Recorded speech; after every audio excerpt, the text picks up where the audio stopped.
श्री सुदामा जी। श्री सुदामा जी भगवान श्री कृष्ण के निष्काम भक्त थे। गरीब होने के कारण घर में कभी सेरवर आटा भी नहीं जुटता था। एक दिन उनकी धर्म पत्नी ने उनके पास जाकर उन्हें याद दिलाई कि आप और श्री कृष्ण तो परम मित्र हैं। पत्नी की बात सुनकर और उसके मन का अभिप्राय समझकर सुदामा जी बड़े असमंजस में पड़ गए, लेकिन मन को मजबूत बनाकर बोले, हाँ, उनका और मेरा बड़ा सरस संबंध है। इस पर ब्राह्मणी ने कहा, एक बार उनके पास जाकर साक्षात तो कराओ और जो कुछ थोड़ा बहुत वहां से मिले ले आओ, मुझे उतने से ही बड़ा सुख होगा। सुदामा जी ने कहा, बात तो ठीक कही तुमने, पर मेरे लिए तो सारे संसार में मुंह दिखाने की जगह नहीं रह जाएगी। लोग कहेंगे कि सुदामा ने श्री कृष्ण से इसीलिए मित्रता की थी। इस प्रसंग को लेकर नरोत्तम दास की कल्पना का सुंदर चमत्कार अब बताते हैं। पति का उत्तर सुनकर ब्राह्मणी ने कहा, द्वारका जाकर श्री कृष्ण के सुंदर रूप का दर्शन क्यों नहीं करना चाहते? उनके तो दर्शन करने मात्र से ही संसार के सब दुख आप ही आप भस्म हो जाते हैं। ये सुनकर सुदामा जी को श्री कृष्ण के मनोहर रूप का स्मरण हुआ और इधर उधर का विचार करने के बाद उन्होंने हीनता की भावना को अपने मस्तिष्क में से निकाल दिया। चल दिए वे और अपने मित्र से मिलने के आनंद में मार्ग में झूम झूम कर पैर रखते हुए द्वारका पहुंचे।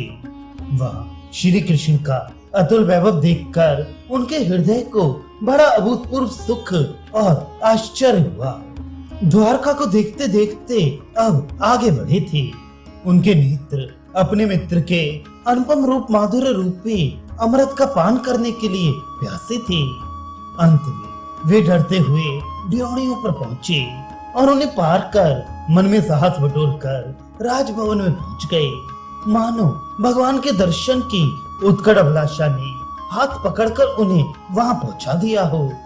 कवि नरोत्तम दास जी आगे कहते हैं, श्री श्याम सुंदर ने देखा कि मेरे मित्र पधारे हैं। इस आकस्मिक आगमन से चकित होकर कुछ क्षण के लिए वे चित्र की तरह जहां के तहां खड़े रह गए।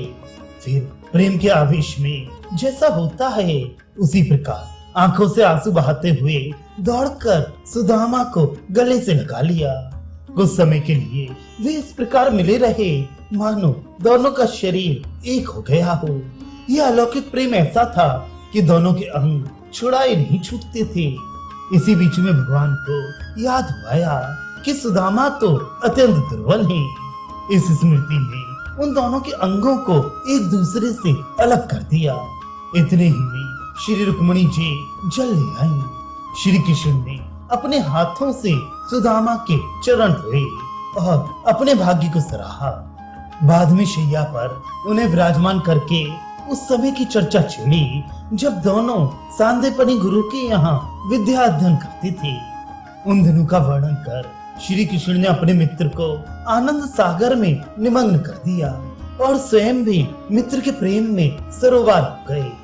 नरोत्तम दास जी कहते हैं, श्री कृष्ण ने बगल में चूड़ा छुपाए सुदामा को देखा तो पूछने लगे, मेरे लिए क्या लाए हो? संकोच के कारण सुदामा से चूड़ा देते नहीं बना। वे पृथ्वी की ओर देखने लगे और अपनी गरीबी का ख्याल कर उनकी आंखों में आंसू छलछला आए। भगवान का धैर्य टूट गया। उन्होंने चावलों की पोटली खींच ली और उसमें से एक मुट्ठी भरकर अपने श्री मुख में डाल लिए, फिर दूसरी ली और वह आपको इतनी स्वादिष्ट लगी कि प्रसन्न होकर तीसरी मुट्ठी भी भर ली। इस पर महारानी श्री रुक्मिणी जी ने आपका हाथ पकड़ लिया और कहने लगी, ऐसी आनंददायक वस्तु को आप अकेले ना खाइए, हम सबको भी बांटिए। श्री रुक्मिणी जी ने ऐसा इसलिए कहा कि उन्हें चावल सुदामा के प्रेम का मूर्तिमान स्वरूप जान पड़े, अतः उन्हें चखकर वे भी उस प्रेम का कुछ अनुभव करना चाहती थी, जिसके कारण उनके स्वामी इतने विवल हो गए थे।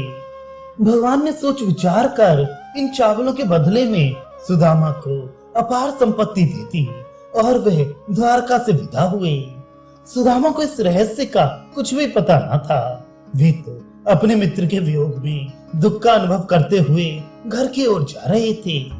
इस संबंध में एक अन्य कवि ने कहा है, जब सुदामा द्वारका से लौटकर अपने गांव आए तो क्या देखते हैं कि उनका वे गांव एक सिरे से नया बनने के कारण अत्यंत सुंदर हो गया है और द्वारका की तरह ही दिखाई पड़ रहा है।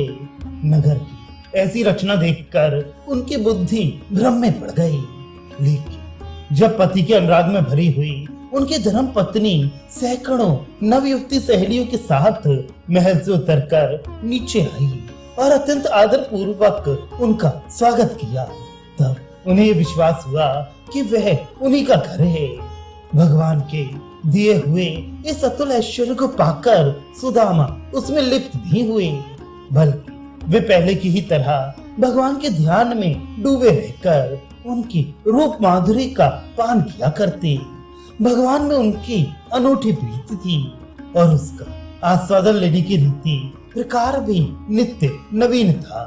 वे अपने शरीर का ऐसा निर्वाह करते थे मानो उन्हें भोग की कोई अभिलाषा ही नहीं है। वे वही काम किया करते जिससे उन्हें सात्विक सुख मिलता और हृदय भगवत प्रेम में मग्न रहकर सदा रस से परिपूर्ण रहता। श्री कृष्ण और सुदामा के प्रसंग को लेकर संस्कृत और हिंदी के कवियों ने बड़ी बड़ी सुंदर कल्पनाएं की हैं। उन्होंने भगवान की दीन बंधुता के साथ साथ ये भी बताया है कि सच्चे ब्राह्मण का आदर्श कैसा होना चाहिए। त्याग की भावना के साथ चलने वाली मित्रता का जैसा अनूठा उदाहरण यहाँ मिलता है वैसा अन्यत्र नहीं। सुदामा प्रारंभ से ही निष्प्रह थे। सांसारिक वैभव की ओर उनका तनिक भी खिंचाव नहीं था। श्रीमद् भागवत में उनके पवित्र जीवन की चर्चा करते हुए श्री कृष्ण कहते हैं, मुझे मालूम है निष्काम तुम्हारा मन घर में नहीं लगता और न तुम्हारी धन में ही आसक्ति है। ये है सुदामा का चरित्र।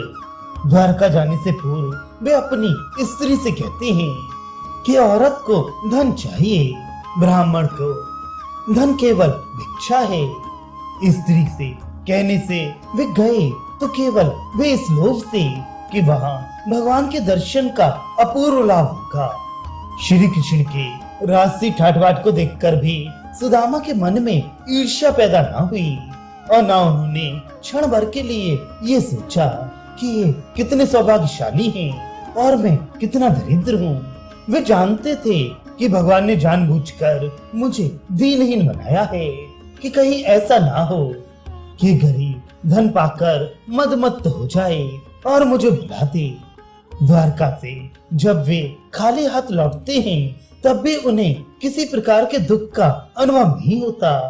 चिंता तो केवल ये है कि स्त्री से जाकर क्या कहूंगा। इसकी एक तरकीब उन्हें सूझ गई कि ये कह दूंगा कि धन तो मुझे बहुत मिला पर राह में डाकुओं ने लूट लिया। निराश लौटते हुए सुदामा को अगर खींच आती है तो अपने मित्र श्री कृष्ण पर नहीं बल्कि अपनी स्त्री पर।